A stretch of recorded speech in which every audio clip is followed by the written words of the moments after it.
A young couple, full of dreams, sits nervously in the sterile white room of a hospital. The doctor looks at them with a serious expression and says, "There is a test we can do. It will tell us, with about 95% certainty, if your unborn child will be born healthy or abnormal. And if the results are bad, we can always abort." Imagine being in their place. 1,000 thoughts run through your mind. The joy of becoming a parent collides with the fear of uncertainty. The hope of holding your child for the first time mixes with the crushing possibility of being told, your child may not be normal. In that moment, you face a test far greater than any medical exam. It is a test of faith, a test of trust in Allah, and a test of understanding what our Deen teaches us about life before it even begins. My brothers and sisters, this is not a hypothetical scenario. This is the reality for many Muslim families. Today, with modern medicine offering new forms of testing, we find ourselves facing new questions. Is it allowed to abort a pregnancy if doctors suspect abnormalities? What does Islam say about abortion in the different stages of pregnancy? How do we balance our love for our child, our fear of suffering, and our trust in Allah's decree? On this episode of Islamic Echoes, we will go on a journey into the Quran, the Sunnah, the wisdom of the scholars, and the reality of life itself, to uncover the truth about abortion in Islam.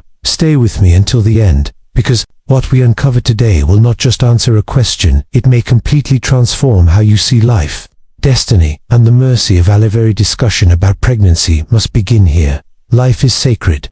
Life is a gift from Allah, says in the Quran, and do not kill your children for fear of poverty. We provide for them and for you. Surely, killing them is a heinous sin. From the moment a life begins, it is under the protection of Allah. The womb of the mother is described in the Quran as a place of security, Makan, a secure lodging chosen by Allah for the soul He has created. So before we dive into the details of medical tests and abortion rulings, we must engrave this truth in our hearts. Every child, whether healthy or with difficulties, is a creation of Allah, a bearer of a unique destiny, and a test for the parents and society around them. The stages of creation in the womb. The Prophet Muhammad gave us incredible detail about how a child develops in the womb. In a hadith in Sahih al-Bukhari and Muslim, he said, "Each one of you is gathered in the womb of his mother for 40 days as a drop nutfa. Then he becomes a clot alaka for a similar period, then a lump mudja for a similar period. Then the angel is sent to him and breathes the soul into him." This hadith outlines 3 key stages. First 40 days, the drop of fluid, 40 to 120 days development into a clot and lump of flesh. After 120 days the soul is breathed in. This is a profound milestone. At 120 days, the fetus is no longer just tissue, it is a human soul honored by Allah. This is when the angel writes its provision, its lifespan, its deeds, and whether it will be among the blessed or the wretched. Understanding these stages is crucial because Islamic rulings on abortion differ, depending on where the pregnancy is. Abortion before 40 days. The scholars explain that in the first 40 days, before the fetus has truly formed, abortion may be permissible under certain circumstances. Some compared it to the act of preventing pregnancy altogether, like contraception. For example, if there is a serious reason, such as extreme health risk to the mother, or circumstances that make pregnancy unbearable. Some scholars allowed termination at this very early stage, but let us be clear, even at this stage, abortion is not encouraged. It is not to be taken lightly. Life is always sacred, but there is more room for leniency before the fetus has truly developed. From 40 to 120 days. Once the fetus has passed the first 40 days, the scholars say the matter changes. Now it has entered a stage of real formation. Its organs are developing, its heart is beating, its presence is undeniable at this stage. Abortion becomes prohibited, except in very limited, serious circumstances. If doctors confirm, with strong evidence, that the child has severe abnormalities that will prevent it from living a viable life, such as missing vital organs, number brain, or a non-functioning heart, then some scholars permitted abortion before 120 days. But this permission is not open-ended. It must be based on certainty, not speculation. It must be verified by multiple trustworthy doctors, and it must be seen as a last resort, not a first choice. After 120 days, the soul has entered. Once the 120-day mark is reached, the ruling changes dramatically. Now, the fetus is a human soul. It has been honored by Allah with Ra.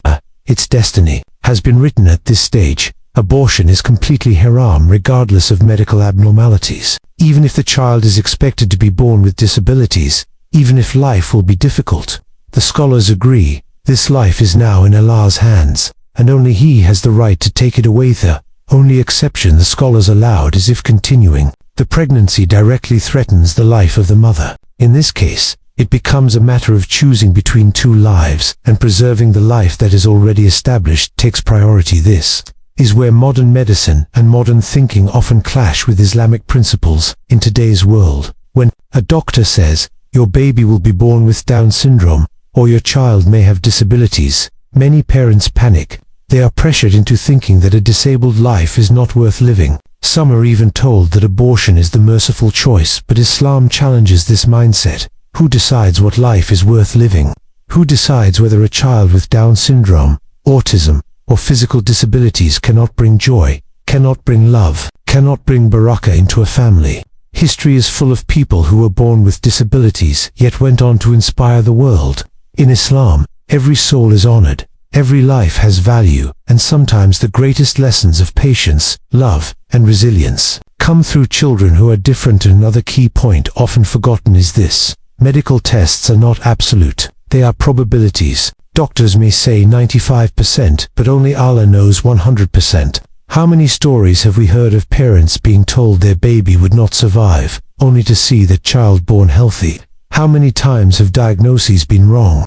This is why the believer always returns to tawakkul, trust in Allah. We take the means, we consult the doctors, but in the end, we believe, whatever Allah wills, happens. Whatever He decrees, comes to pass for expecting parents. This issue teaches us several powerful lessons. Trust in Allah's decree. Whether your child is born healthy or with challenges, it is written. And with every difficulty, Allah promises do not let fear control you. Fear of abnormality, fear of poverty, fear of hardship. These are whispers of shaitan. Allah is the provider. Allah is the protector. See children as a manna, not possessions. Your child is not yours to design. They are a trust from Allah. Whether they live for 1 day or 100 years, they are part of His wisdom. Even when Islam places restrictions, it is out of mercy. If abortion was allowed freely, people would treat life cheaply. But by setting boundaries, Allah teaches us to value life, to be patient, and to rely on Him. And if a couple does face a child with difficulties, they must remember, this is not a punishment, this is a path to Jannah. The Prophet Muhammad said, when Allah tests a believer with his child, and he remains patient, Allah will build for him a house in paradise. So, what is the ruling on abortion in Islam?